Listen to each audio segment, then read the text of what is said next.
সন্ত্রাসীদের কবল থেকে একলব্যকে বাঁচিয়ে সন্ত্রাসী গ্যাংদের পুলিশের হাতে তুলে দিল রাঙ্গা। হ্যাঁ বন্ধুরা, আমরা এমনটাই দেখতে পাবো রাঙ্গামাটি তীরন্দাজ ধারাবাহিকের আগামী পর্বগুলোতে। একলব্যের বন্ধু অয়ন সন্ত্রাসী গ্যাংদের সাথে চক্রান্ত করে একলব্যের ক্ষতি করার জন্য। অপরদিকে রাঙ্গা স্বপ্নের মধ্যে দেখতে পায় ভয়ঙ্কর বিপদের মধ্যে আছে একলব্য। রাঙ্গার খুব ভয় করতে থাকে একলব্যের জন্য। একলব্য চলে যায় রাঙ্গাকে আশ্বাস দিয়ে।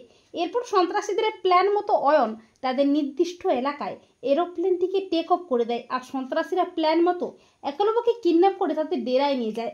অপরদিকে টিভিতে ব্রেকিং নিউজে দেখানো হয় একলব্য বসুর প্লেনটি যান্ত্রিক গোলযোগের কারণে একটা গ্রাম্য জঙ্গি এলাকায় টেক অফ করেছে, কিন্তু একলব্য বসুকে কোথাও খুঁজে পাওয়া যাচ্ছে না।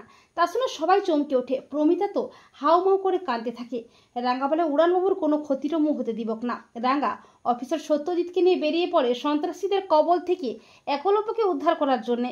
অপরদিকে সন্ত্রাসীরা একলব্যকে আটকে রাখে তাদের ডেরায়। একলব্য বলে, তোমরা কারা আর তোমরা কেন আমাকে এখানে আটকে রেখেছো, আমাকে ছেড়ে দাও। সন্ত্রাসীরা একলব্যের দিকে বন্দুক তাক করে বলে, তোকে আমরা এখানেই শেষ করে ফেলবো, কেউ জানতেও পারবে না। এই বলে সন্ত্রাসীরা যখনই একলব্যের দিকে গুলিটা চালাবে করে, ঠিক তখনই পুলিশ নিয়ে হাজির হয়ে রাঙ্গা। রাঙ্গা গুন্ডাদের দিকে তীর ছুঁড়ে মারে। সন্ত্রাসীরা রাঙ্গাকে দেখে অবাক হয়ে যায়। সন্ত্রাসীরা বলে, কে তুই, তুই এখানে কি করছিস?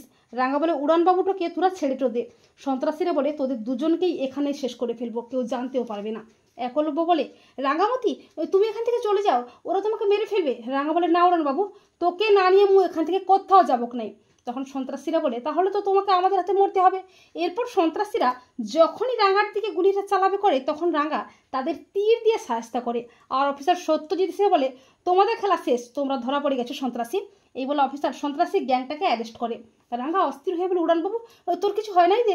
একলব্য বলে, না আমার কিছু হয়নি, আমার রাঙ্গামতি থাকতে আমার কি কোনো ক্ষতি হতে পারে? আমি একদম ঠিক আছি।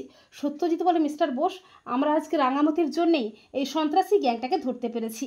একলব্য বলে, হ্যাঁ সত্যজিৎ বাবু, আমিও আমার রাঙ্গামতির জন্য নতুন জীবন ফিরে পেয়েছি, তা না হলে ওরা আমাকে শেষ করে ফেলতো। তো বন্ধুরা, তোমরাও এটাই চাও তো যে সন্ত্রাসীদের কবল থেকে একলব্যকে বাঁচিয়ে সন্ত্রাসী গ্যাংদের জন্য পুলিশের হাতে তুলে দেয় রাঙ্গা? কমেন্ট করে এক্ষুনি জানিয়ে দাও তোমাদের মতামতটি।